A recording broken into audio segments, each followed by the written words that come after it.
Alors, bonsoir, bienvenue à notre séance du 17 avril 2018. Alors, bonsoir aux gens présents dans la salle, bonsoir à M. Martel également des médias, bonsoir à la maison, ceux qui nous écoutent en direct ou encore qui vont nous écouter en différé. Alors, nous allons commencer notre séance par une courte réflexion, s'il vous plaît.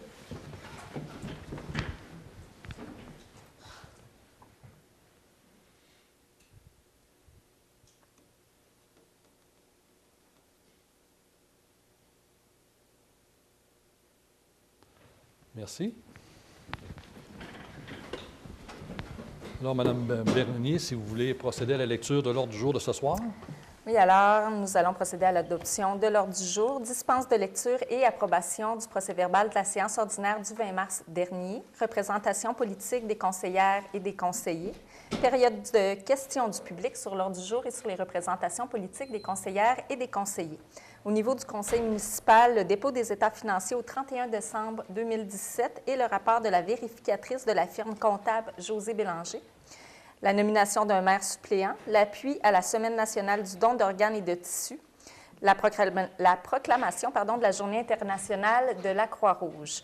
Au niveau de la direction générale et de l'administration, le renouvellement de l'adhésion à la Fédération des villages relais, la résolution au niveau de la cotisation 2018 du Réseau québécois de villes-villages en santé, l'approbation du plan triennal de la répartition des immeubles 2018-2019 de la Commission scolaire B. James, la demande de reconduction du rôle triennal d'évaluation foncière, l'autorisation de signature pour la transaction et quittance entre la Ville de Chapais et entreprise GLR, le renouvellement de l'adhésion annuelle à Tourisme B. James pour l'année 2018-2019, l'adjudication pour un contrat de service professionnel pour la vérification externe des états financiers 2018, l'autorisation pour le lancement d'un appel d'offres public pour la réhabilitation de la station de pompage située dans le parc industriel, l'autorisation de vendre un bien municipal, soit l'immeuble du 113 boulevard Springer. Au niveau des ressources humaines, nous n'avons pas de points ce mois-ci. Finances et trésorerie, l'approbation des comptes payés et à payer pour le mois de mars 2018, l'approbation des prévisions budgétaires 2018 de transport adapté Chapais-Chibougamau Bay James, l'acceptation du budget révisé de février 2018 de l'Office municipal d'habitation de Chapais, approuvé par la Société d'habitation du Québec, l'autorisation de procéder au premier versement de l'aide financière annuelle à la Corporation de développement économique de Chapais, l'abrogation de la résolution 10-01-25, puis l'autorisation d'une commandite pour la levée de fonds au profit d'opérations Enfants Soleil. Au niveau du greffe, nous allons abroger la résolution 18-03-105. Nous allons abroger le règlement 18-482, ayant pour objet le Code d'éthique et de déontologie des élus municipaux. L'adoption du règlement 18-486, ayant pour objet le Code d'éthique et déontologie des élus municipaux. Au niveau de l'urbanisme et de l'environnement, le projet de règlement 18-487 ayant pour objet de modifier le règlement 16-466 relatif aux usages conditionnels. La résolution pour l'adoption d'un premier projet de règlement ayant pour objet la modification du règlement de zonage intitulé « Règlement de zonage » et ses amendements en vigueur en vue d'ajouter la classe d'usage public et institutionnel dans la zone 15 CH. Au niveau du service des loisirs, de la culture et de la vie communautaire, une résolution pour l'ajout à la liste d'accréditation des organismes communautaires pour l'année 2018. Au niveau des travaux publics, services de sécurité incendie et développement économique, nous n'avons pas de points ce mois-ci. Au niveau du VARIA, une motion de félicitations à Mme Lydia Pinette pour secondaire en spectacle et une motion de félicitations à Mesdames Andréane Boucher et Roxane Cahouette, toujours pour secondaire en spectacle. Nous allons avoir par la suite la période de questions du public, questions, commentaires des conseillères et des conseillers, puis enfin la levée de la séance. Merci, Mme Bernier. J'aurais donc besoin d'un proposeur et d'un secondaire. Second. Alors, Mme Lucie Tremblay, secondée par M. Jacques Larouche, donc Jacques Larouche-Fortin, excusez. Ça va beau tantôt.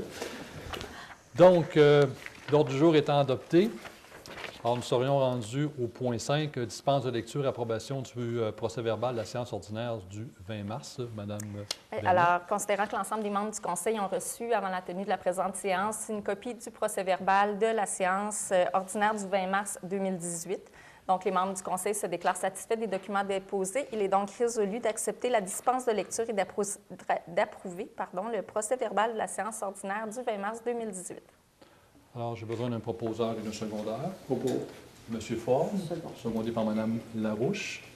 Donc, tout le monde était présent. Tout le monde est d'accord? Oui. Merci. Au point 6, représentation politique des conseillères et des conseillers, commençant par M. Jacques Fortin, qui est maire suppléant. M. Fortin. Alors, bonsoir.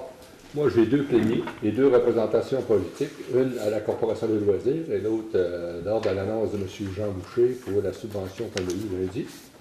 C'est tout. Merci, M. Fortin. M. Ford.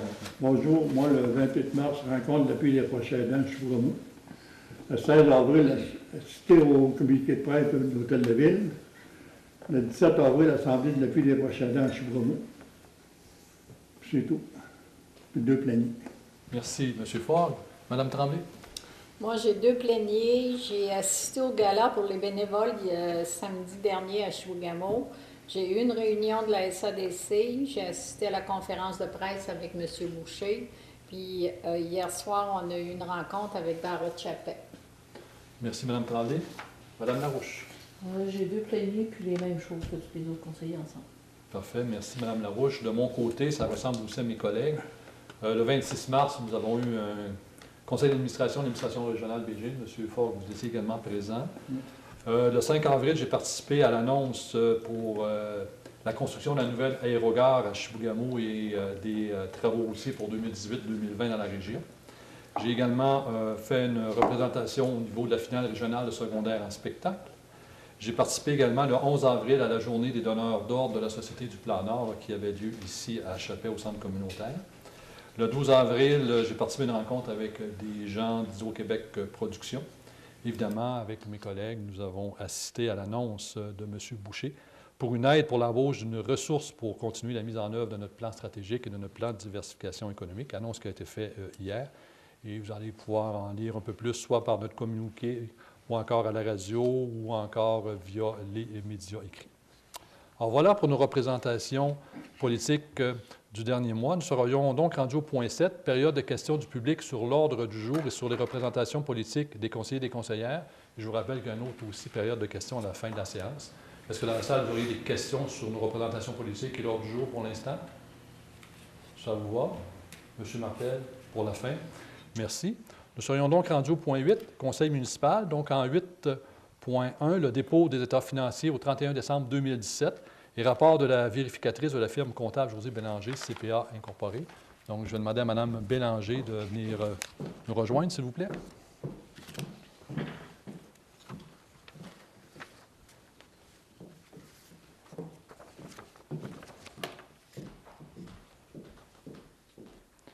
Alors, bonjour, Mme Bélanger. Donc, Mme Bélanger va nous présenter nos états financiers pour la dernière année. Parfait. Alors, bonsoir. Ça fait plaisir d'être ici ce soir pour vous présenter les états financiers pour l'année qui s'est terminée le 31 décembre 2017. Alors, pour commencer, on va regarder ce qu'on appelle l'état des résultats. Durant l'année qui s'est terminée le 31 décembre 2017, on a eu des revenus pour 5 475 000. Les dépenses se sont chiffrées à 4 956 000. Ensuite, on a eu les remboursements de la dette pour 544 000. On a eu aussi l'utilisation de surplus pour l'investissement dans des dépenses d'investissement pour 111 000. Alors, à la fin de l'année, on termine l'année avec un excédent de 469 931 pour le 31 décembre 2017. Par la suite, au niveau de la situation financière de la municipalité, au niveau des actifs financiers, on en avait pour 3 302 000, dont 1 278 000 en trésorerie équivalent de trésorerie et en débiteur pour 1 889 000. Au niveau des passifs, on avait la dette à long terme pour 4 898 000 et les autres passifs pour 1 090 000. On a aussi les immobilisations corporelles pour 17 569 000. Et dans la rubrique des surplus, on y retrouve notre surplus accumulé non affecté pour 1 434 000 au 31 décembre. Et un élément important que je tenais à soulever aussi au niveau de la dette, notre dette se compose, dans le fond, est payée par plusieurs éléments. on a pour 1 943 000 de dettes qui sera couvert par des subventions et 167 000 par des revenus qu'on a au niveau de la taxe sur l'environnement, qui est déjà prévue. Donc, ce qui reste comme dette réelle au 31 décembre, c'est 2 497 000. Donc, on peut voir cette année que l'année s'est bien passée pour la municipalité. Il y a eu des dépenses qui ont été gérées serrées. Alors, on a terminé avec un beau surplus cette année. Merci, Mme Bélanger. Évidemment, comme elle le mentionnait, ces résultats-là, évidemment, sont attribuables aussi à l'équipe en place et aux décisions au niveau du conseil municipal. Évidemment, le surplus qui est à 1,4 million, mais il y a quand même des dépenses qui ont été reportées, comme le mentionnait Mme Bélanger, de 2017 à 2018, soit au niveau environnemental, aussi, il y a eu certains travaux là, qui vont être faits cette année, qui avaient été prévus l'an passé. Pourquoi les délais? Bien, souvent, on était en attente d'autorisation des instances gouvernementales. Vous savez, des fois, au niveau environnemental, les délais sont un peu longs. Ensuite, il y a eu également la livraison tardive du nouveau bâtiment là, qui abrite notre nouveau garage municipal et la caserne des pompiers. Donc ça a touché 2 années, donc c'est pour ça que ça fait certaines différences. Alors voilà, de toute façon, nous avons émis un communiqué, le résumé est là-dedans. Donc. Alors, merci, Mme Bélanger. Alors maintenant, nous allons lire la résolution, Mme Bernier. Oui. Alors, considérant que les états financiers et le rapport de la vérificatrice pour l'exercice financier se terminant le 31 décembre 2017 ont été déposés par la firme comptable José Bélanger, CPA Incorporé, considérant que les grandes lignes de ces états financiers se résument comme suit, donc les revenus réels, 5 475 312 $, dépenses générales, 5 005 381 $, donc un surplus d'exercice de 469 931 $. Considérant que ce dossier a été traité lors du comité plénier du 17 avril 2018, il est résolu que la Ville de Chappais approuve les états financiers 2017 préparés et vérifiés par la firme comptable José Bélanger, tels que déposés par cette dernière. Donc, besoin d'un proposeur et d'un secondeur. Propose. M. Jacques Fortin, secondé par Mme Tremblay. Il faut également mentionner, parce que souvent on se fait interpeller au niveau de la dette de la Ville, donc elle a baissé de 16,3 % au cours de la dernière année. Donc, elle se chiffrait maintenant à 4,9 millions, dont une partie est quand même prévue là, à être remboursée par le gouvernement parce qu'on a eu des subventions à l'époque et c'est la Ville qui empruntait au nom du gouvernement. Le gouvernement s'est engagé à rembourser capital et intérêt sur une période de 10 ans. Donc, la dette réelle, on parle plus de 2,5 millions. Donc, ça s'améliore à chaque année, donc on trouve ça vraiment intéressant. Puis encore, je félicite l'équipe au complet, là, Madame Bernier, vous pourrez faire nos remerciements là, au nom des membres du conseil municipal à toute l'équipe pour cette belle année. Nous serions donc rendus au point maintenant 8.2, une résolution pour la nomination d'un maire suppléant. Madame Bernier. Oui. Alors, la loi sur les cités et villes prévoit la désignation d'un membre du conseil municipal comme maire suppléant qui agit, qui possède en fait et exerce les pouvoirs du maire lorsque celui-ci est absent. Donc, il a été résolu que M. le conseiller Daniel Forgue soit nommé maire suppléant de la Ville de Chappais pour les mois de mai, juin et juillet et que M. Forgue soit autorisé pour la dite période à signer les effets bancaires en remplacement de M. Jacques Fortin. Un proposeur et un secondeur. Alors, Mme Denise Larouche, secondée par Mme Tremblay. Donc, d'avance, je vais remercier M. Fortin. Il n'a pas encore fini son mandat. Là. Ça va se terminer à la fin du mois, mais merci. Au point 8.3, maintenant, une résolution pour l'appui à la Semaine nationale du don d'organes et de tissus qui va se tenir du 22 au 28 avril. Donc, depuis quelques années, nous supportons cette cause-là. C'est important aussi de sensibiliser les citoyens de la Ville de Chappais à la cause du don d'organes et de tissus. Alors, j'invite les gens là, qui n'ont toujours pas signé leur carte d'assurance maladie de le faire à l'endo pour pouvoir, si jamais malheureusement il vous arrivait quelque chose, mais au moins permettre à d'autres de recevoir vos organes et de continuer là, une meilleure vie. Alors, il est résolu que la Ville de Chappais déploie le drapeau, comme on le fait à chaque année, à l'effigie du don d'organes dans le cadre de la Semaine nationale du don d'organes et des tissus qui se tiendra du 22 au 28 avril. J'ai donc besoin d'un proposeur pour que nous puissions mettre le drapeau. M. Jacques Fortin, secondé par M. Daniel Forgue. Ensuite, en 8.4, une résolution pour proclamer la Journée internationale de la Croix-Rouge édition 2018. Alors, je vais quand même vous lire rapidement la résolution parce que c'est des gens qui font beaucoup de bénévolat et je pense qu'on doit les féliciter. Donc, considérant que la Croix-Rouge œuvre à travers le monde depuis 1863, qu'elle compte une Société nationale au Canada depuis 1909 et une section à Chibougamau et à Chapais depuis 1956, donc c'est depuis le début des deux villes.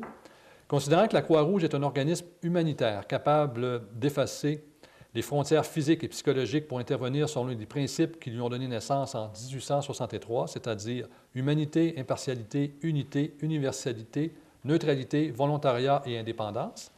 Considérant que la Croix-Rouge vient en aide aux individus sans faire de distinction de leur nationalité, de leur religion et de leur origine sociale, considérant que la Croix-Rouge constitue l'organisme qui incarne les droits de l'homme et qu'elle devient son premier rempart lorsqu'ils sont soustraits à toute protection. Considérant que la Croix-Rouge fait ici à Chapais et à Chibougamau ce qu'elle fait partout ailleurs dans le monde, c'est-à-dire venir en aide aux personnes sinistrées, grâce à l'implication de bénévoles et de partenaires. Considérant qu'en moyenne, 3 fois par jour au Québec, une équipe de bénévoles de la Croix-Rouge est mobilisée pour venir en aide à des gens dont la vie a basculé à la suite d'un sinistre. Considérant que la population de Chapais et Chibougamau peut compter sur une équipe de bénévoles formés, prêts à intervenir en tout temps, selon le principe d'une entente de service aux sinistrés, à l'exemple de plus de 800 municipalités québécoises. Considérant qu'en cas de catastrophe, la Croix-Rouge se prépare et prédispose de l'équipement d'urgence partout au Québec, grâce à ses 19 sections, dont celle de Chibougamau-Chapais, et aide aussi les populations à se préparer en offrant divers programmes. Il est donc proposé que la Ville de Chapais proclame la Journée internationale de la Croix-Rouge le 8 mai prochain et profite de l'occasion pour remercier les bénévoles qui, depuis des années, ont donné ou donnent de leur temps pour venir en aide à des personnes vulnérables dans le secteur de Chapais et de Chibougamau. J'aurais donc besoin d'un proposeur de secondaire. Propose. Monsieur Ford propose, secondé par Mme Larouche. Tout le monde est d'accord? Oui. Donc, on va proclamer le 8 mai. Et durant cette semaine-là, nous allons aussi mettre le drapeau de la Croix-Rouge en remplacement du drapeau de la municipalité pour justement souligner cette journée-là et même cette semaine-là. Au point 9, maintenant, direction générale et administration. Donc, en 9.1, une résolution pour le renouvellement de l'adhésion à la Fédération des villages relais du Québec. Madame Bernier. Oui, alors, considérant que la Ville de Chapais a obtenu l'appellation Village Relais en 2009 et considérant qu'il y a lieu de renouveler l'adhésion de la municipalité pour la prochaine année, il a été résolu d'autoriser le renouvellement de l'adhésion de la municipalité à la Fédération des villages relais du Québec au montant de 654 $ taxes incluses pour la période du 1er avril 2018 au 31 mars 2019. J'aurais besoin d'un proposeur secondaire. Propose. Mme Tremblay, secondée par M. Ford. Ça va pour les deux autres collègues? Ça va? Oui. Parfait, merci. Ensuite, en 9.2, une résolution pour le Réseau québécois des villes et villages en santé, la cotisation 2018. Madame Bernier. Alors, considérant que la Ville de Chapais, dans sa planification stratégique 2013-2023, désirait être un milieu de vie attrayant, accueillant et durable, notamment en maintenant et en bonifiant l'animation du milieu, considérant que le Réseau québécois de villes-villages en santé a comme objectif de réunir les forces vives d'une communauté, les amener à travailler ensemble, consulter la population et les amener à prioriser leurs besoins, puis à réaliser des projets qui améliorent concrètement la qualité de vie des citoyens. Considérant que la participation au réseau permet à la Ville de Chapais l'accès aux réalisations des autres municipalités membres tout en nous offrant reconnaissance et visibilité pour nos propres réalisations. Donc, nous avons traité ce dossier le 16 avril dernier et il a été résolu que la Ville de Chapais renouvelle son adhésion au réseau québécois Ville-Village en santé pour un montant de 63 $ pour l'année 2018 et que donc les frais relatifs à la présence soient budgétés à même le budget de fonctionnement. Un proposeur et un secondaire. Propose. Madame Denise Larouche, Second. secondée par M. Ford. J'imagine que tout le monde est d'accord. Oui. En 9.3, maintenant, une résolution pour l'approbation du plan triennal de répartition et de destination des immeubles 2018-2019 de la Commission scolaire de la baie James. Alors, considérant que le 29 mars dernier, la Commission scolaire transmettait à la Ville de Chapais son projet de plan triennal de répartition et de destination de ces immeubles 2018-2019 à des fins de consultation, considérant que les membres du Conseil ont pris connaissance du sujet en titre, alors il est résolu d'approuver le plan triennal de répartition et de destination des immeubles 2018-2019 tel que soumis par la Commission scolaire de la baie James Et à la lecture des documents, il n'y a aucun changement pour nos deux écoles, pour Saint-Dominique-Savio et le Filon. Donc, c'est les mêmes attributions que pour l'année en cours. J'ai donc besoin d'un proposeur et d'un secondeur. Propose. Alors, Mme Lucie Tremblay, C'est bon. secondée par M. Jacques Fortin. En 9.4, maintenant, une résolution pour une demande de reconduction du rôle triennal d'évaluation foncière. Donc, je vais faire la lecture de la résolution. Je vais la commenter un petit peu ensuite. Là, c'est important pour l'ensemble de nos citoyens. Alors, considérant que le rôle d'évaluation foncière a été déposé en 2015 pour les années 2016, 2017, 2018, donc c'est la dernière année cette année du rôle d'évaluation, considérant que les municipalités de moins de 5 000 habitants, donc c'est notre cas, peuvent reconduire le rôle actuel s'il en résulte d'une équilibration, donc c'est prévu dans la loi sur la fiscalité municipale. C'était le cas aussi lorsqu'on a fait ça en 2015. Considérant que pour les années 2019, 2020, 2021, donc le nouveau rôle, celui-ci peut être reconduit sans obligation de le faire rééquilibrer. Alors, si on veut le faire rééquilibrer, vous allez voir tantôt, là, il y a des frais à ça, c'est 7 500 $ pour le rééquilibrer. Et dans l'analyse, je vais faire l'autre considérant, l'analyse de la compagnie d'évaluation Semimec, qu'on a reçue le 12 mars 2018, qui nous recommande justement de reconduire le même rôle pour les 3 prochaines années.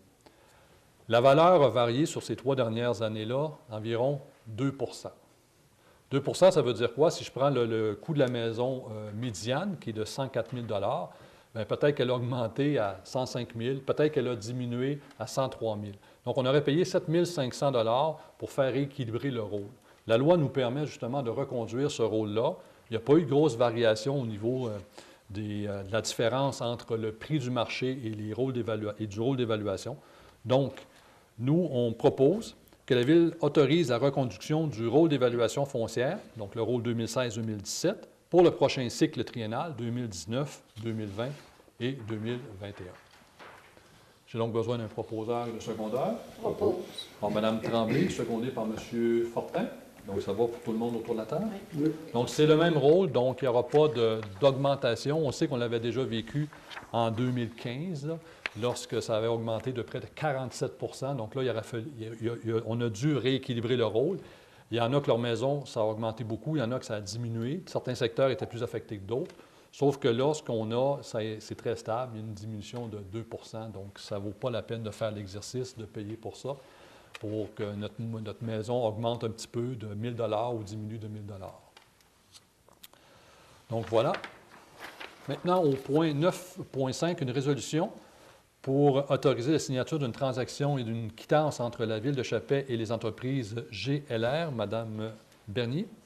Oui, donc, considérant que la Ville de Chapais avait signé en février 2013 une entente hors cours avec les entreprises GLR concernant la démolition du bâtiment situé sur le 109 boulevard Springer, donc l'ancien cinéma, qui était mitoyen avec le bâtiment 111 boulevard Springer, soit le bar Country. Considérant qu'en 2014, il y a eu une entente verbale entre M. Gilles Larouche et la Ville de Chapais afin qu'elle fasse des travaux correctifs pour s'assurer de l'étanchéisation des blocs de béton du mur mitoyen. Considérant que M. Yvon Larouche, donc le fils, a procédé à la réparation du mur en 2017 et demande un dédommagement correspondant au coût réel de rénovation du mur, soit 6 000 $. Considérant qu'il est dans l'intérêt de la Ville de régler ce litige par la conclusion d'une transaction qui y mettrait fin. Considérant ma recommandation relative à ce dossier, considérant que ce dossier a été traité lors du plénier du 12 mars 2018, il a été résolu que le conseil municipal accepte la transaction et quittance intervenue entre la Ville et M. Yvon Larouche des entreprises GLR, d'autoriser le maire, M. Steve Gamache, à procéder à la signature pour et au nom de la Ville de Chapais de la transaction et quittance intervenue donc entre la Ville et M. Yvon Larouche des entreprises GLR, d'autoriser la trésorerie à verser à l'entreprise GLR la somme de 6 000 $ telle que définie à l'entente, et enfin que cette somme soit prise à même le compte d'opération, soit 02 134 00 404. Donc, on parle ici de l'ancien cinéma. Lorsqu'on l'a démoli, vous vous souvenez, le cinéma appartenait à la Ville parce que, par défaut de paiement de taxes, ça avait abouti dans la cour de la Ville. Mais il y avait un mur mitoyen, il y a eu une certaine problématique. Donc, c'est un dossier qui date quand même de plusieurs années. Au lieu d'aller en cours avec ça, je pense que tout le monde s'est bien parlé et il y avait justement une entente verbale à l'époque. Alors, c'était ça un peu qui faisait défaut. Si ça avait été une entente écrite, on n'en serait même pas là, mais il y avait une entente verbale, évidemment, donc pris par certains cadres de la municipalité de l'époque, là. Donc, on va y aller justement avec une autorisation de signature pour faire une transaction de quittance et régler le dossier à la convenance des deux parties. J'ai donc besoin d'un proposeur et d'un secondeur. Mme Denise Larouche, secondée par M. Fortin. Pour mes deux autres collègues, c'est beau? C'est bon. Oui. Merci. Maintenant, au point 9.6, une résolution pour le renouvellement d'adhésion annuelle à Tourisme Baie James pour l'année 2018-2019. Donc, Tourisme Baie James, c'est notre association touristique qui offre plusieurs avantages, dont une visibilité dans le guide touristique officiel de la région. Alors, considérant que nous désirons renouveler notre adhésion à Tourisme Baie James et que la cotisation annuelle des municipalités, localités et agglomérations pour devenir membre de Tourisme Baie James est fixée à 149 $ plus 64 sous par habitant. Alors, considérant que le Conseil est en faveur du renouvellement de l'adhésion à Tourisme Baie James, donc c'est une association qui fait un très beau travail au niveau touristique, alors il est résolu d'autoriser l'adhésion de la Ville de Chappais à Tourisme Baie James pour l'année 2018-2019 et d'autoriser le paiement de 1 171,72 $, taxes en su, pour la dite adhésion. J'ai donc besoin d'un proposeur de secondaire. M. Daniel Forge propose. Second. Secondé par Mme Tremblay. Mme Larouche, M. Fortin, ça vous va également? Oui. Merci. Au point 9.7, maintenant, une résolution pour l'adjudication d'un contrat de service professionnel de la vérification externe des états financiers 2018 de la Ville de Chappais. Donc, on vient de présenter les états 2017. Alors maintenant, il faut donner un contrat pour la prochaine année. Mme Bernier. Oui, alors, donc la loi sur les cités et villes prévoit que le conseil municipal doit nommer un vérificateur externe pour au plus 3 exercices financiers. Donc, la firme José Bélanger a déposé une offre de service à la Ville pour effectuer l'audit des états financiers pour l'exercice se terminant le 31 décembre 2018 au montant de 14 500 $ plus les taxes applicables. Considérant que ce prix donc, se situe en bas de 25 000 et la Ville peut conclure une entente gré à gré, nous avons traité ce dossier lors de la rencontre du 16 avril 2018 et il a été résolu d'accorder le contrat de service professionnel de la vérification externe des états financiers de la Ville de Chappais à Mme José Bélanger pour une somme de 14 500 $ plus les taxes applicables. J'ai donc besoin d'un proposeur de secondaire. Mme Denise Larouche, secondée par M. Daniel Forge. Mme Tremblay et M. Fortin, Oui. ça vous convient également? Parfait. Donc, au point 9.8, maintenant, une résolution pour autoriser le lancement d'un appel public, un appel d'offres public, j'imagine. Oui, Il un manque appel le d'offres mot public. peut-être offre là, dans le titre. Pour la réhabilitation de la station de pompage dans le parc industriel. Mme Bernier. Oui, alors, donc la Ville de Chappais doit procéder à la réhabilitation de sa station de pompage qui est située dans le parc industriel. C'est un projet qui cadre avec la subvention du programme de la taxe sur l'essence et de la contribution du Québec 2014-2018. Donc, l'entreprise Cima Plus a déjà effectué les plans et devis pour la réhabilitation de la station de pompage. Donc, nous sommes maintenant rendus à lancer un appel d'offres public pour la réalisation des travaux. Donc, nous avons traité ce dossier lors du plénier du 16 avril dernier et il a été résolu que le conseil municipal m'autorise ou autorise Mme Gagné à lancer un appel d'offres public relatif à la réhabilitation de la station de pompage du parc industriel. Pour précision, là, c'est une station de pompage qui se situe le long du boulevard industriel, un peu derrière Chappais Énergie, en allant vers M. Simard. Là. Je ne sais pas si vous me suivez, là, il y a comme un petit marécage. Donc, c'est une station de pompage qui est dysfonctionnelle depuis plusieurs années. Donc, on travaille sur le dossier. Là, il faut réhabiliter tout ça avant que le ministère de l'Environnement là, nous interpelle à ce sujet-là. J'ai donc besoin d'un proposeur de secondaire pour lancer M. Fortin, secondé par M. Fortin. Mesdames Tremblay et Larouche, ça vous convient également. Merci. En 9.9, maintenant, une résolution autorisation de vendre un bien municipal, soit l'immeuble du 113 boulevard Sprigneur. Madame Bernier. Oui, alors rappelons qu'à travers notre plan stratégique, le conseil municipal s'est engagé à revitaliser le boulevard Sprigneur, notamment en démolissant ou en revitalisant certains bâtiments abandonnés du centre-ville. Donc, en vertu de la loi sur les cités et villes, les villes peuvent aliéner un bien municipal à titre onéreux. Donc, la Ville de Chappais est propriétaire de l'immeuble du 113 boulevard Sprigneur, l'ancien salon funéraire. L'entreprise GLR de Chappais a soumis à la Ville un projet d'achat daté du 6 avril 2018 visant l'acquisition de l'immeuble du 113 boulevard Sprigneur. L'acquéreur s'engage à payer tous les frais inhérents à la transaction, soit ceux liés à l'arpenteur et au notaire. Nous avons traité ce dossier lors du 12 avril dernier et il a été résolu que la Ville de Chappais accepte de vendre l'immeuble situé au 113 boulevard Sprigneur à l'entreprise GLR au montant de 1 $, le tout aux conditions suivantes. L'acquéreur se déclare satisfait des lieux et déclare l'avoir visité. L'acquéreur paiera les frais liés au notaire et à l'arpenteur. La vente se fera sans garantie légale et l'acquéreur dégage la Ville de Chappais de tout bris ou défectuosité survenue ou pouvant survenir d'ici la transaction finale. Le paiement total se fera lors de la signature devant notaire de l'acte de vente. Le propriétaire s'engage à respecter l'esprit de son programme d'aménagement et de rénovation tel que soumis dans sa proposition.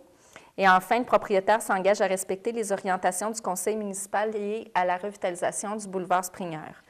Donc, le conseil me mandate pour signer au nom de la Ville de Chappais tous les documents relatifs à cette transaction. Donc, on parle du bâtiment ici, l'ancien salon funéraire qui est situé aux côtés de l'Hexagone. C'est un bâtiment qui est en vente depuis des années. Plusieurs personnes sont venues le visiter, mais les mêmes conditions étaient offertes. Là, il y a monsieur là, de GLR, M. Larouche, qui s'est montré intéressé. Donc, c'est pour ça qu'on fait la transaction. J'ai donc besoin d'un proposeur et d'un secondeur pour autoriser cette vente. Mme Denise Larouche. Second. Secondé par Mme Tremblay. Messieurs, vous êtes d'accord? Oui, monsieur. Merci. Point 10, ressources humaines, nous n'avons aucun sujet. Au point 11, finances et trésorerie. En 11.1, une résolution pour approuver les comptes payés et à payer pour le mois de mars 2018. Mme Bernier. Oui, il a été résolu que la liste des comptes payés du Fonds d'administration concernant les transactions du mois de mars 2018 s'élevant à 432 854,62 $, ainsi que la liste des comptes à payer concernant la même période et s'élevant à 192 651,26 $, soit acceptée telle que déposée, et que le conseil municipal autorise le paiement des comptes apparaissant dans la liste des comptes à payer pour le mois de mars 2018. Donc, hier, nous avons vérifié ces comptes, nous avons posé diverses questions. Ces questions ont été répondues avec satisfaction. J'ai donc besoin d'un proposeur et d'un secondeur pour approuver les comptes payés et à payer de mars. Propos. M. Jacques Fortin, secondé par M. Daniel Forgue. Alors, mesdames, vous êtes d'accord également? Oui. Merci. En 11.2, maintenant, une résolution pour approuver les prévisions budgétaires 2018 de transport adapté Chappais-Chibougamau-Baie James. Mme Bernier. Oui, alors nous avons reçu les prévisions budgétaires 2018 de l'organisme Transport adapté Chappais-Chibougamau-Baie James. Donc, une prévision budgétaire 2018 équilibrée estimée à 275 518 $. On a une participation financière du ministère des Transports pour un montant de 114 588 $. Transport adapté Chappais-Chibougamau-Baie James demande à la Ville de Chappais une contribution financière de 13 540 $. La Ville de Chappais donc, a confirmé sa contribution financière dans une lettre envoyée à l'organisme le 15 février dernier, mais d'un montant de 11 350 conformément à l'entente relative à l'exploitation d'un service de transport adapté pour personnes handicapées et ou en perte d'autonomie signée par les deux parties en 2014. Donc, nous avons traité ce dossier lors de la rencontre plénière du 3 avril dernier et il a été résolu que le conseil municipal de la Ville approuve les prévisions budgétaires 2018 telles que présentées par Transport adapté et que la Ville autorise Mme Mélanie Gagné, directrice générale adjointe, à transmettre le versement de la quote-part de la municipalité à Transport adapté Chappais-Chibougamau-Baie James pour l'année 2018 au montant de 11 350 $ tel que mentionné dans l'entente stipulée dans le paragraphe précédent. J'aurais besoin donc d'un proposeur de secondaire. Propose. Mme Larouche propose. C'est bon. Secondé par M. Fortin. M. Forgue et Mme Tremblay, vous êtes également d'accord? Oui. Merci. Donc, en 11.3, maintenant, l'acceptation du budget révisé de février 2018 de l'Office municipal d'habitation et de Chappais, approuvé par la Société d'habitation du Québec. Je ne suis pas sûr si le mot Chappais est bon, là, parce qu'avec la fusion des deux OMH, on ne devrait pas lire Chibougamau. Chibougamau-Chappais, oui, peut-être, il faudrait vérifier le nom. Ils ont un budget à part. Mais, donc, dans le titre, là, on s'entend avec la fusion. Alors, Mme Bernier, si vous voulez peut-être procéder à la lecture de la résolution. Donc, la Société d'habitation du Québec a accepté, comme on mentionnait plus tôt, le regroupement des 2 offices municipaux d'habitation Chappé-Chibougamau. Donc, le nom restera validé. Donc, chacun de ces offices municipaux d'habitation est responsable de son budget respectif. La Société d'habitation du Québec a approuvé un budget modifié en date du 31 janvier 2018 concernant l'Office municipal d'habitation de Chappé.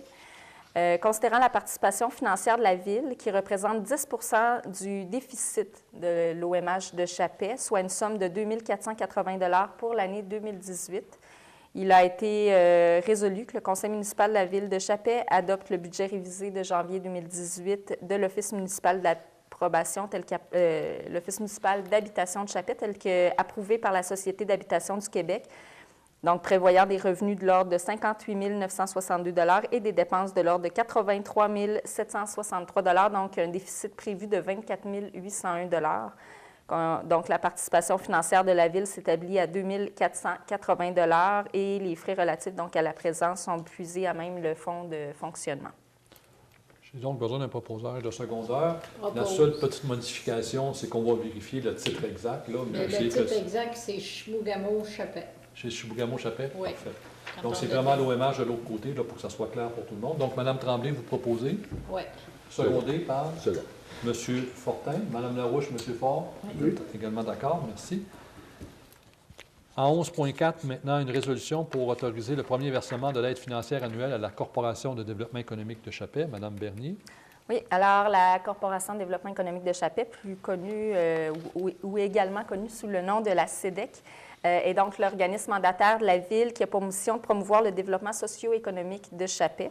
Donc, la Ville de Chappé a réservé en 2018 un budget de fonctionnement de 175 000 $ pour la CEDEC, payable en 2 versements. Donc, on a eu une demande de la CEDEC de procéder au premier versement de leur financement. Le dossier a été traité lors du comité plénier du 16 avril dernier et il a été résolu que la Ville de Chappé verse à la CEDEC un montant de 87 500 $ pour couvrir ses frais de fonctionnement. J'ai donc besoin d'un proposeur de secondaire. M. Daniel Faure, secondé par Mme Denise Larouche. M. Fortin et Mme Tremblay, ça vous convient? Oui. Merci. Mme Bernier, est-ce que ça va également? Oui. En 11.5, maintenant, une résolution pour abroger la résolution 1801-25. Alors, considérant que la Ville de Chappé a adopté en janvier dernier une résolution pour une aide financière de 400 $ à M. Francis Safronière pour la tenue de son événement visant une levée de fonds au profit d'Opération Enfant Soleil, considérant que ce montant était pour la location de la salle communautaire et que les taxes n'ont pas été incluses dans le montant. C'était l'objet de la demande, mais il y a eu une coquille. Alors, on va abroger cette résolution-là pour en refaire une avec le même montant, mais plus taxes. Donc, il est proposé que la Ville de Chappé abroge la résolution 1801-25. Un proposeur et un secondaire. Propose. M. Faure, C'est bon. secondé par M. Fortin. Mesdames, ça vous convient également? Et là, maintenant, on va refaire une nouvelle résolution à 11.6 pour une commandite pour une levée de fonds au profit d'Opération Enfant Soleil. Donc, c'est le même préambule que la dernière résolution. Sauf que ce sera un montant de 400 $ plus taxes, donc 500 $ et 14 sous pour justement la tenue de son événement là, qui visait une levée de fonds au profit d'Enfants Opération Soleil. C'était la soirée chasse et pêche. Tous les profits ont été versés justement à cette association caritative-là. J'ai donc besoin d'un proposeur de secondaire. Propose. Mme Denise Larouche, Seconde. secondée par Mme Tremblay, M. Faure, M. Fortin. Oui. Parfait. Au point 12, en greffe, en 12.1, une résolution pour abroger la résolution 1803-105, Mme Bernier. Oui, alors c'est une résolution qui autorisait la vente d'un terrain de maison mobile à M. Jean-Claude Saint-Laurent, qui était actuellement en location. Donc, considérant que le lot sur lequel le terrain est situé n'avait pas été subdivisé, donc il se situe sur un gros lot non subdivisé, donc il comprend peut-être 3 ou 4 maisons. Donc, pour cette raison, la vente n'est pas possible maintenant. Donc, considérant qu'un mandat a été donné à Paul Roy Arpenteur pour refaire la subdivision des lots et que par la suite, on pourra procéder à la vente. Donc, comme la désignation cadastrale est erronée en raison de la non-subdivision des lots, nous abrogeons cette résolution relative à la vente de la maison à M. Saint-Laurent. C'est-à-dire la vente du terrain. Du terrain. Oui, voilà. Ouais. La maison appartient à M. Sénard. Donc, j'ai besoin d'un proposeur de secondaire. Propose. M. Jacques Fortin, secondé par M. Fogg. Mesdames, vous êtes Oui. en accord avec la résolution. Maintenant, en 12.2, donc une résolution, on va abroger le règlement 18-482 ayant pour objet le Code d'éthique et de déontologie des élus municipaux de la ville de Chappais. Madame Bernier. Oui, donc c'est un règlement qui a été adopté en février dernier. Par contre, nous avions omis de publier, après l'avis de motion et la présentation du projet de règlement, un avis public mentionnant un résumé du projet, la mention de la date, de l'heure, du lieu de la séance où sera prévue l'adoption du règlement conformément à la loi sur l'éthique et la déontologie en matière municipale. Donc, étant donné qu'il y a une étape qui n'avait pas été faite dans la procédure, il y a lieu d'abroger le règlement pour éventuellement le réadopter. Donc, nous avons procédé là, maintenant à l'avis. C'est conforme, donc vous allez voir, on va le réadopter plus tard. Mais donc, cette résolution-là est pour abroger le règlement du Code d'éthique déontologie qui avait été adopté en février dernier. Donc, c'est pour ça, conformer à la loi, les gens du ministère des Affaires municipales font bien leur travail. C'est eux qui nous ont avisés de cette coquille-là. Donc, j'ai besoin d'un proposeur de secondaire. Propose. M. Jacques Fortin, secondé par Second. Mme Denise Larouche. Mme Tremblay, M. Faure. Oui. Parfait. En 12.3, maintenant, une résolution pour adopter le règlement 18-486 concernant le Code d'éthique et de déontologie des élus de la ville de Chappais et abrogeant le règlement 18-482. C'est ce qu'on vient de vous parler. Donc, on réadopte et on va s'assurer vraiment qu'il y ait un affichage de l'avis pour que tout soit conforme. Donc, je ne vous lis pas la résolution. Vous allez la voir sur le site Web si vous voulez rentrer dans les détails. J'aurais donc besoin d'un proposeur de secondaire qu'on adopte notre règlement concernant le Code d'éthique et de déontologie. Madame Tremblay, secondée par M. Faure. Alors, M. Fortin, Mme Larouche, ça vous convient également. On avait demandé, je pense, à l'époque aussi une dispense de lecture. Là. C'est dans la résolution. Maintenant, au point 13, urbanisme et environnement, en 13.1, une résolution pour le premier projet de règlement numéro 18-487 ayant pour objet de modifier le règlement 16-466 relatif aux usages conditionnels. Madame Bernier. Oui, alors, considérant que le propriétaire du 67 5e Avenue a rempli une demande d'usage conditionnel le 19 février dernier, considérant que le projet de règlement a été soumis au comité consultatif d'urbanisme le 1er mars 2018 et que celui-ci recommande au conseil municipal d'agir en ce sens, en fait, globalement, pour expliquer l'objet de cette demande d'usage conditionnel-là, c'est pour permettre l'usage multifamilial à cette adresse de la 5e Avenue pour faire 3 logements. Donc, les étapes ont été faites, donc la présentation au comité d'urbanisme qui ont fait une recommandation positive au conseil municipal. Le conseil municipal est également en accord avec ce projet de règlement. Nous avons émis un avis de motion en séance régulière du conseil du 20 mars dernier. Donc, nous avons résolu d'adopter ce premier projet de règlement portant le numéro 18-487, ayant pour objet de modifier le règlement 16-466 relatif aux usages conditionnels. J'ai donc besoin d'un proposeur et d'un secondaire. Propose. M. Daniel Faure, C'est bon. secondé par M. Jacques Fortin. Mesdames, ça vous convient également? En 13.2, maintenant, une résolution. Le premier projet de règlement numéro 18-488 modifiant le règlement de zonage numéro 1345A intitulé Règlement de zonage et ses amendements en vigueur en vue d'ajouter la classe d'usage public et institutionnel dans la zone 15 CH. Madame Bernier. Oui, alors la zone 15 CH, CH pour commercial habitation. Donc, c'est la zone dans laquelle se trouve le nouveau garage municipal et la caserne de pompiers. Donc, en relocalisant nos services municipaux dans cette zone. Donc, il faut ajouter l'usage public et institutionnel qui est la classe d'usage PA. Donc, c'est l'objet du projet de règlement qui modifie notre règlement de zonage actuel et ses amendements. C'est un projet de règlement qui a été soumis au comité consultatif d'urbanisme le 1er mars dernier. Donc, le comité a fait une recommandation positive au conseil municipal. L'avis de motion a été donné lors de la séance régulière du 20 mars dernier et il a donc été résolu d'adopter le règlement 18-488, donc qui modifie le règlement de zonage en vue d'ajouter la classe d'usage public et institutionnel dans la zone 15 CH. Un proposeur et un secondeur. Propose. Madame Larouche, secondée par Madame Tremblay. Messieurs, Oui. ça vous va? Merci.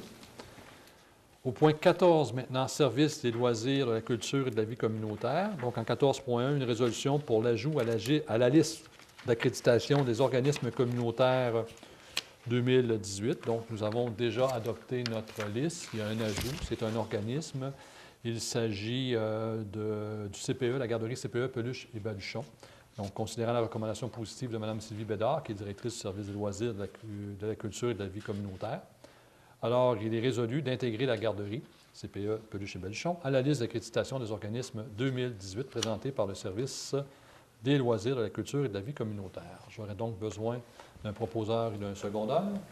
Propose. M. Faure, secondé par Mme Larouche.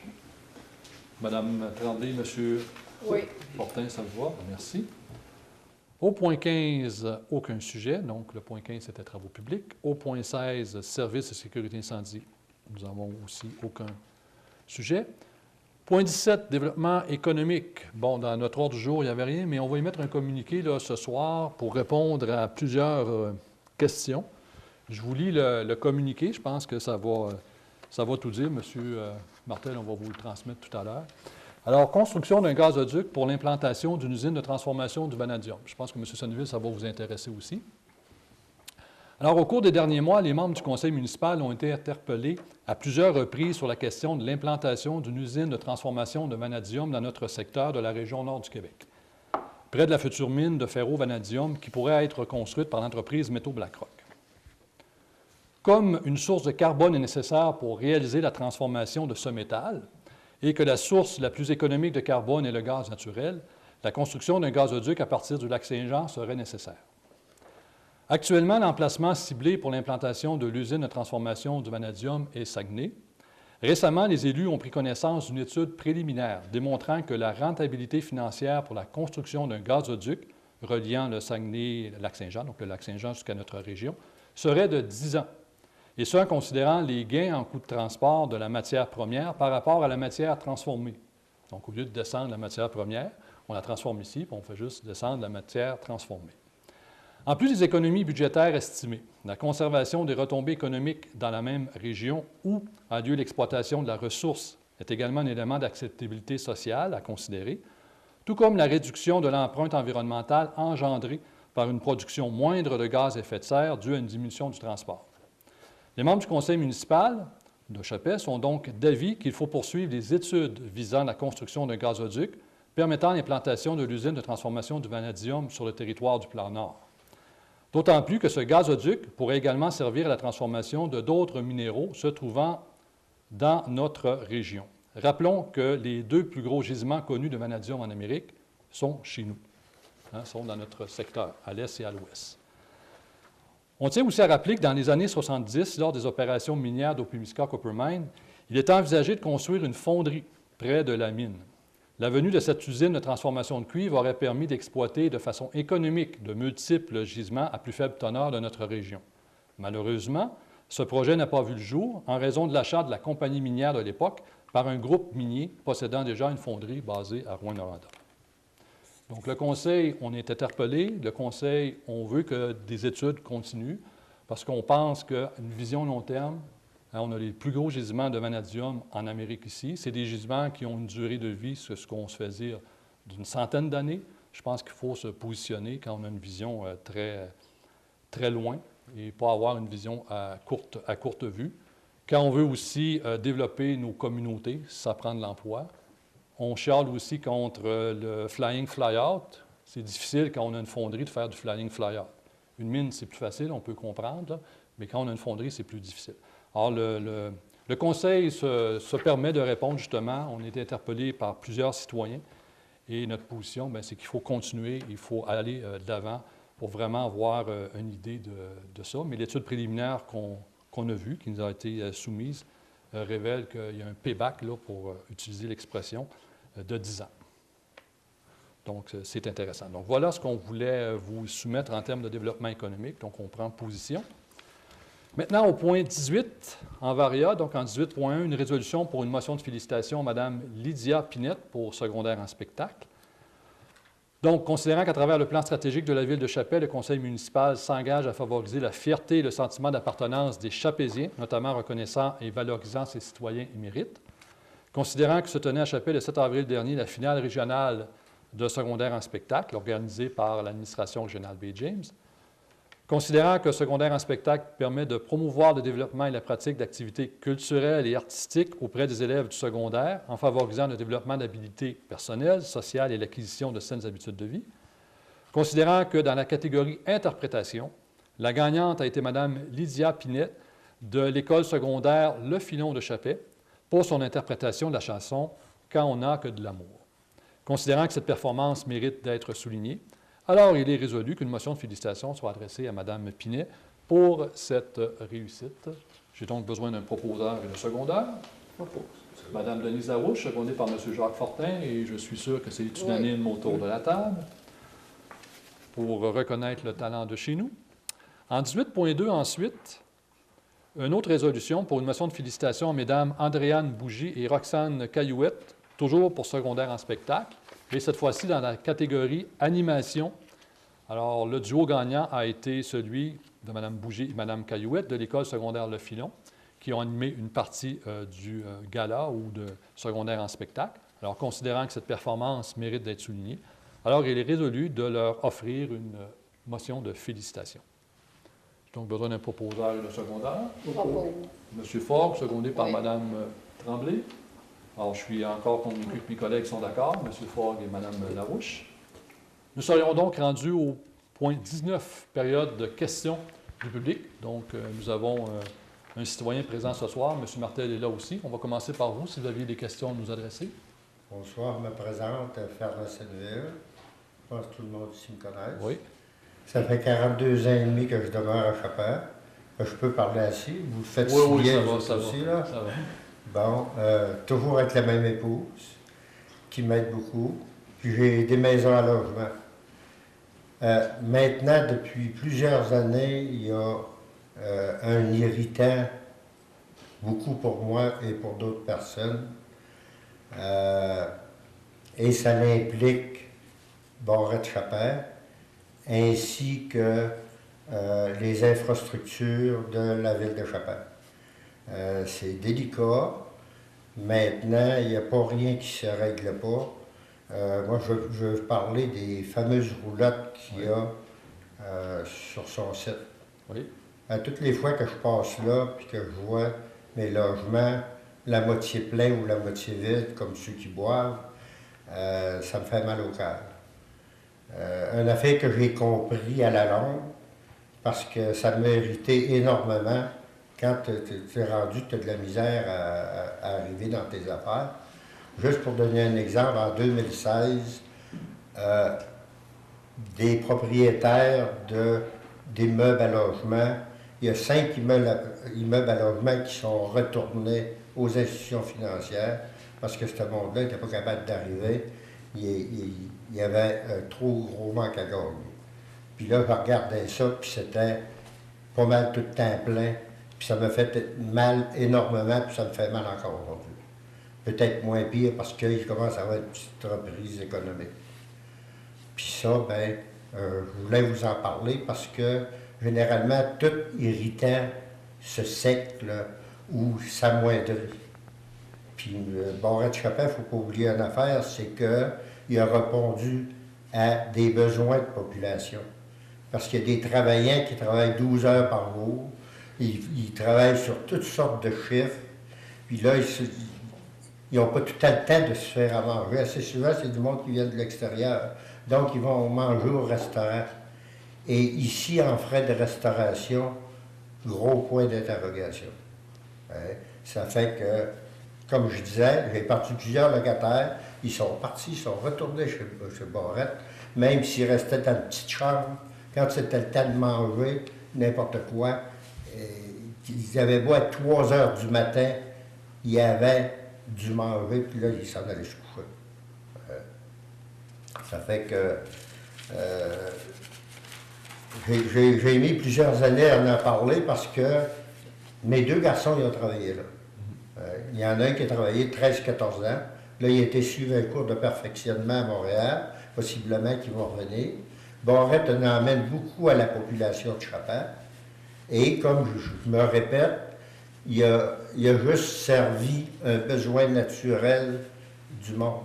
Mais ça n'affecte pas juste les travailleurs, ça affecte les visiteurs, ça affecte les résidents, ça affecte tout le monde, ça affecte ceux qui ont des épiceries ou n'importe quel commerce. Le monde qui va rester chez Barrette durant la semaine, après ça, ils s'en retournent chez eux. C'est pas du monde qui vont venir acheter ici. Là. Ça fait que c'est une chaîne sans fin, ça. Oui, puis je vous comprends bien, vous faites bien de l'exprimer parce qu'on a aussi d'autres propriétaires qui nous l'expriment. Nous, la Ville également, on l'a exprimé parce que vous savez que Barrette-Chapais n'est pas sur notre territoire. Donc, au niveau des taxes municipales, c'est aussi problématique. Mais je ne veux pas dire que je vous rassure, mais les discussions, on a déjà encore parlé récemment encore avec les gens de Barrette, avec M. Benoît Barrette, de toute cette problématique-là, de cet enjeu-là pour notre communauté. Donc, on le sensibilise, on tente le plus possible de le sensibiliser. La problématique, c'est qu'il n'est pas chez nous. C'est sûr qu'au niveau de l'activité sociale, je pense qu'il en est conscient qu'il doit aider aussi les communautés auxquelles ces communautés-là, vous l'avez mentionné tantôt, on lui fournit de la main-d'œuvre. Et c'est important aussi d'éviter du flying, fly-out ou du driving, drive-out dans ce cas-là. Donc, quand les gens peuvent vivre dans nos communautés, bien vivre dans nos communautés, bien, ça permet aussi de retenir ces travailleurs-là. Donc, la rétention de travailleurs, c'est important parce qu'on voit aussi qu'il y a quand même un manque de main-d'œuvre ces temps-ci. Les minières vont chercher aussi des employés dans les forestiers, donc chez Barrette et Chantiers Chibougamau. Donc, c'est un projet c'est pas un projet, mais c'est une problématique qui est énorme et on tente de le conscientiser. Je pense que c'est bien, M. Sonneville, ce que vous avez fait ce soir. Je vous félicite. Il y a quand même des gens, des médias qui sont ici qui peuvent rapporter aussi vos propos. Et je pense que plus on va être de gens à en parler, à sensibiliser cette entreprise-là. Et quand on dit ça, on ne veut pas partir de guerre, mais je comprends que pour eux, c'est important de faire des sous, parce que s'ils ne font pas de sous, ils ne sont pas en affaires. D'ailleurs, on sait, là, ils ont un projet, là, on voit qu'ils se développent des choses dans leur cours. On trouve ça super intéressant. Mais il faut, je pense, avoir une vision qui soit, je veux dire, gagnant-gagnant. Gagnant pour tout le monde. Pas juste d'un côté ou de l'autre, mais il faut que ça soit vraiment gagnant-gagnant. Fait que vous faites bien de l'exprimer. Je pense que M. Martel va être en mesure aussi de partager ça avec l'ensemble des contribuables de Chapais, mais aussi des résidents de notre région là, à ce niveau-là. Moi, je me rappelle quand la mine était ouverte, il y avait l'Oiseau bleu, il y avait le Moulin rouge, il était ouvert 24 heures par jour. C'est vrai que la mine fonctionnait 24 heures par jour. À l'heure actuelle, là, Barrette est en train de partir quelque chose, il devrait partir quelque chose ici. On est rendu à cette étape-là. Est-ce qu'il pourrait avoir une restauration, que quelqu'un quand même qui aurait juste 2-3 tables, qui ouvrirait à 4-5 heures du matin pour desservir ceux qui en ont besoin? J'ai un de mes locataires là, qui travaille pour Barrette, là, à toutes sortes d'heures.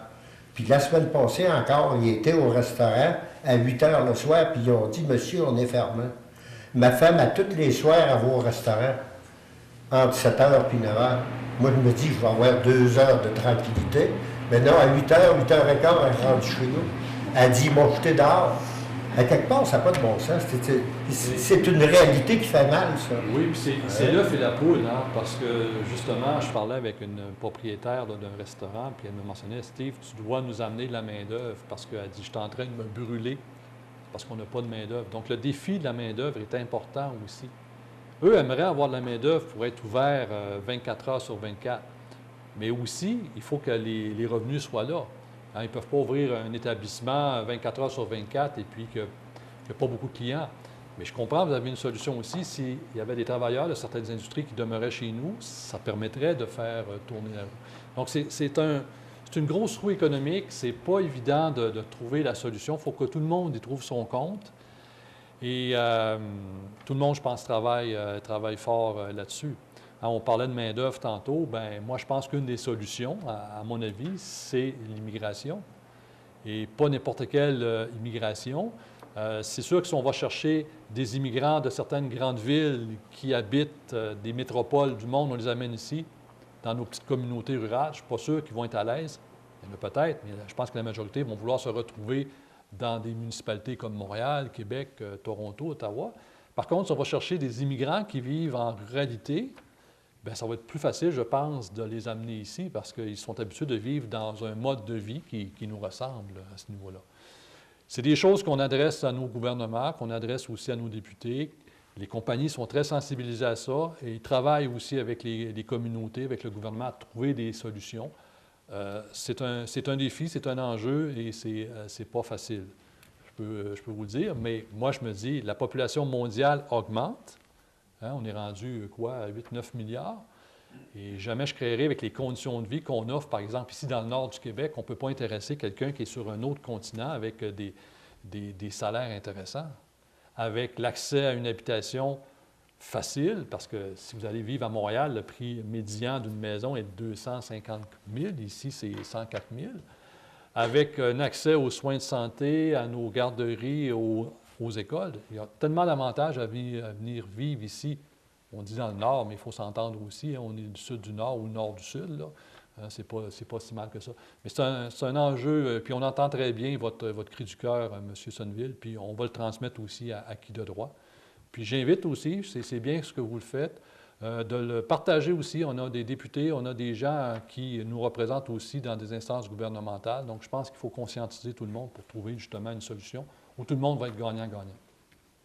Je sais une affaire que quand Montréal-Chappet a besoin d'un cuisinier, il va le chercher. Moi, j'ai vécu au camping au Misca, il y a quelqu'un qui en avait pris la responsabilité. T'arrivais là, les assiettes c'était plein. Le monde disait, ça n'a pas de bon sens, ils ne peuvent pas faire de l'argent, ils en donnent ben trop. Le monde était tellement bien satisfait que le monde s'attendait à pas. Hein?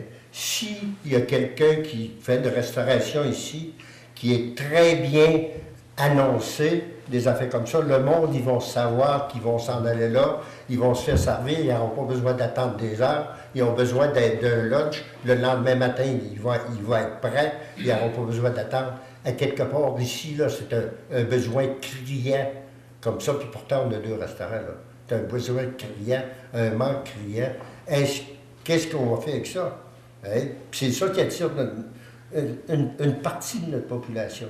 Puis il y a un bon service, là. Le monde va venir de n'importe où pour l'avoir. Ça va peut-être être dur de trouver un bon cuisinier, mais si le cuisinier donne un bon rendement, là, le monde, ils vont se garocher. Puis c'est là, à partir de ce moment-là, de bouche à oreille, qu'ils vont faire de l'argent, les restaurants. Barrette, il en fait, avec sa restauration. Ici, on est capable de faire pareil, puis on va attirer notre monde.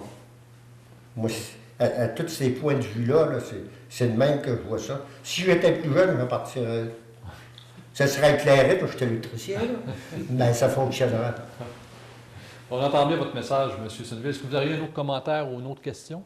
Pardon? Est-ce qu'on entend bien votre commentaire? Est-ce que vous auriez d'autres questions à nous poser? Bien, je voulais juste parler, je pense qu'on a assez parlé, là, le monde du comprendre.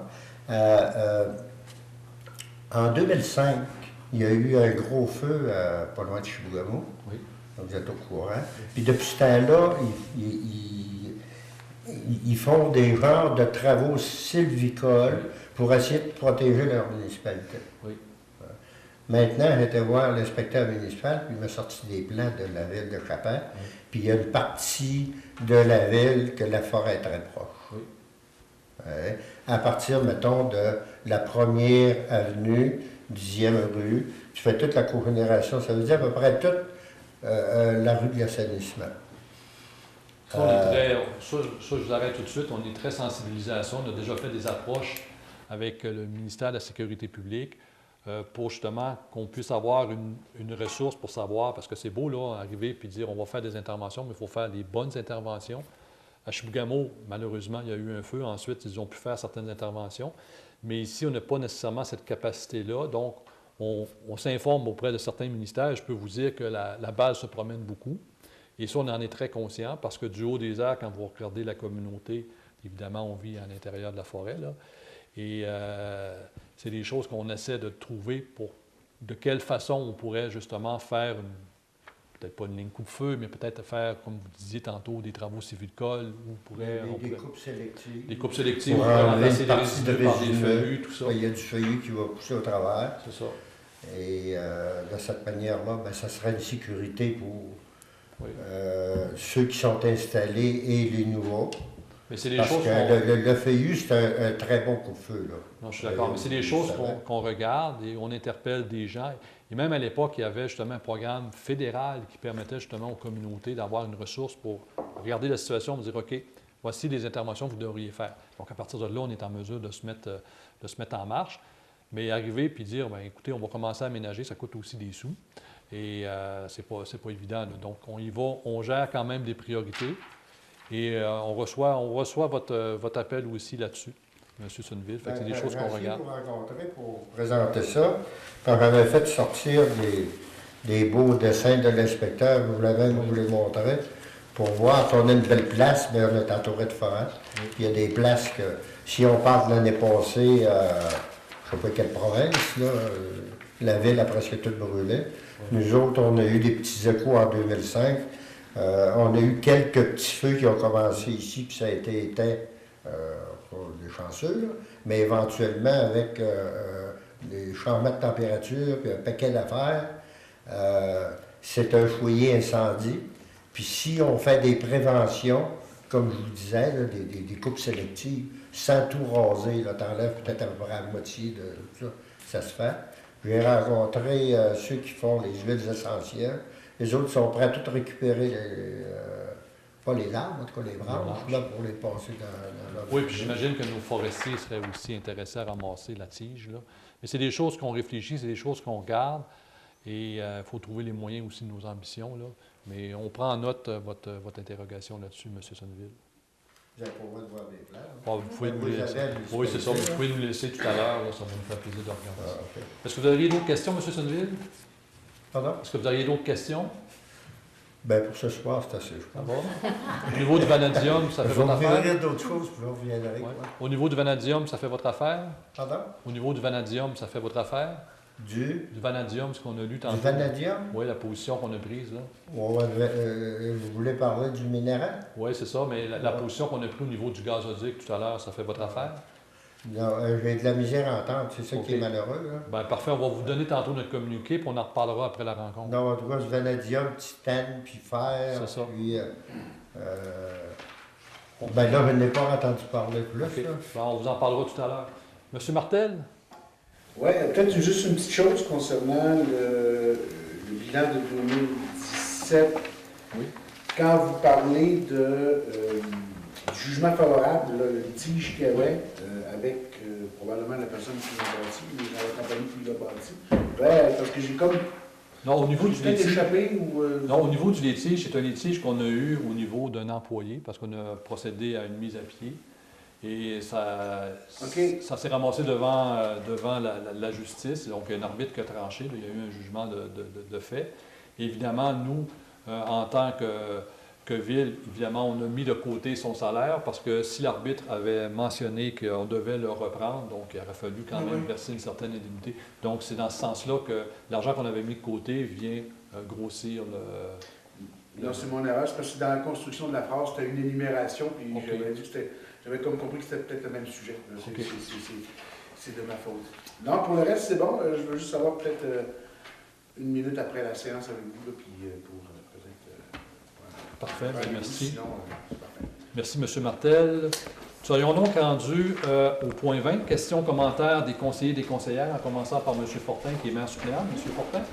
Alors, bonsoir. Moi, j'aimerais vous rappeler que le 19 mai, il y a la fête des jubilés. Alors, j'invite les gens là, qui voudraient se faire fêter à communiquer avec M.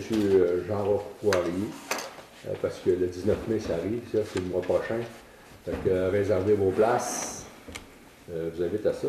Puis, Un petit commentaire pour moi, le plan Nord de M. Charret. Je pense que ça commence justement par la fonderie. Si on veut développer notre Nord, je pense que la fonderie, ça va, faut pas s'en passer, il faut vraiment lutter pour l'avoir, cette fonderie-là. Le gaz, on a construit une route qui sert aux minières. Ça a coûté au-dessus d'1 milliard. Je pense que le gazoduc qui va partir du lac Saint-Jean à s'en venir ici dans notre région, ça ne sera pas tellement dispendieux. J'ai entendu autour de 200 millions. Je pense que c'est rien à compter de ce que ça a coûté la route, puis ce que ça nous apporte ici. Fly in, fly out. Le camionnage qui passe droit et puis qui ne se teinte même pas ici dans la région. Alors, je pense que faut interpeller nos élus afin que cette usine, ils mettent de la pression pour qu'elle se construise ici dans notre région. Le plan Nord, tant qu'à moi, ça commence par ça. Ça aurait dû débuter dans les années 70, mais on est en 2018. Alors, je vous invite à appeler votre député, M. Boucher, mettez de la pression, appelez vos maires, appelez vos gens, mettez-en de la pression. Il faut que ça se construise dans notre région, cette usine-là. Merci. Merci, M. Fortin, de votre commentaire. M. Ford. Bonjour, moi je vous souhaite un beau mois de soleil, s'il vous plaît, et de chaleur. Je vous remercie. Merci, M. Ford. Mme Tremblay. Le marché aux puces va être le 5 de mai. Ça fait que ceux-là que ça les intéresse, là, on a reçu par le courrier, je crois, un courrier explicatif au niveau des frais. Là. Je m'en souviens pas de mémoire. Oui, puis je vous invite peut-être à communiquer avec le service des loisirs ou la Corporation des loisirs pour avoir plus de renseignements. Est-ce que ça convenait, Mme Tremblay? Oui. Merci, Mme Tremblay. Mme Larouche. Oui, alors bonsoir. Moi, j'aimerais vous inviter vendredi le 20 puis le samedi 21 à aller encourager notre tournoi de curling junior. Fait que cette année, on a eu beaucoup de juniors. C'est le petit tournoi de fin d'année. Ensuite, à venir participer au tournoi de fermeture le 27 et le 28 avril. Vous pouvez encore former vos équipes et vous inscrire. Merci. Merci, Mme Larouche. Je pense qu'il faut communiquer avec M. Breton, qui est le président, oui. ou avec le club, là, le curling. Parfait. De mon côté, écoutez, je vais vous inviter, c'est en même temps que le marché aux puces, malheureusement, mais il y a la revue annuelle de nos cadets, de Chapet comme de Chibougamau. Ils font toujours leur revue annuelle ensemble. Ils alternent de Chapet à Chibougamau. Maintenant, ça va se faire à la PDN à Chibougamau cette année. C'est le 5 mai, en après-midi. Donc, cette température est médiocre. Et si vous avez deux minutes, bien, pour aller encourager ces jeunes cadets-là, donc le 5 mai, il y a de la publicité aussi à ce niveau-là. De mon côté, avant de lever la séance, il va me rester à vous souhaiter un bon mois. Comme M. Forgue le disait et l'ensemble de mes collègues, je suis sûr que vous êtes d'accord avec moi, que le soleil arrive parce que ça commence à être blanc, on est tanné. Alors, j'aurais besoin pour lever la séance d'un proposeur et d'un secondeur. Propose. Mme Larouche. Second. Secondé par M. Ford. Alors, merci M. Sonneville, merci M. Martel d'être présent. Merci à la maison, on va vous souhaiter un bon mois. Soyez prudents et portez-vous bien.